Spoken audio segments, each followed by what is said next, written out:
Part 3 of this big Superman retrospective. This is going to look at the late 90s to the late 2000s. In 1997, Kevin Smith wrote a script called Superman Lives. It was intended to be turned into a film with director Tim Burton, and Nicolas Cage would star as Superman, but it all fell apart because of conflicting visions. Notably, producer Jon Peters just had his own idea for how to approach this. It involved a lot of questionable decisions, like polar bears and Superman without a cape. Due to Jon Peters' obsession with spiders, they were supposed to come into play, but Kevin Smith has done a table read of the script, and if you're curious to read it, it is on the internet. There's also a documentary called The Death of Superman Lives, What Happened, and it details everything that went wrong. But a big moment for the character would follow in 2001 with the TV premiere of Smallville on the CW. Definitely the longest running Superman television series to date, one with a major following, even if I will say that I'm not as crazy about it as others are. I know it means a lot to a lot of people, and hey, that's awesome. In 2006, there would be a Justice League animated series, and another one called Justice League Unlimited. And 2006 would be the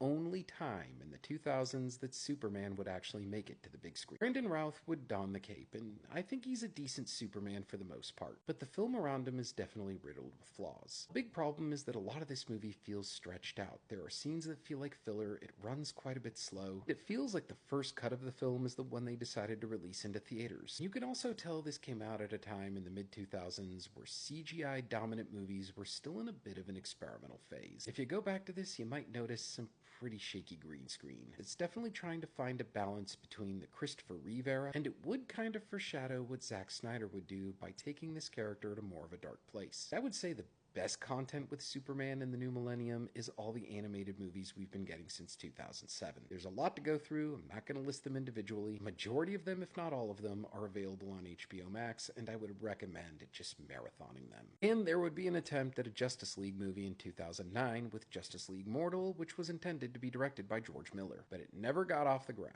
If you're curious, you can actually find the script on the internet. But just a few years later, Superman would make a return to the big screen, and that's what a lot of the fourth and final part of this retrospective is going to cover.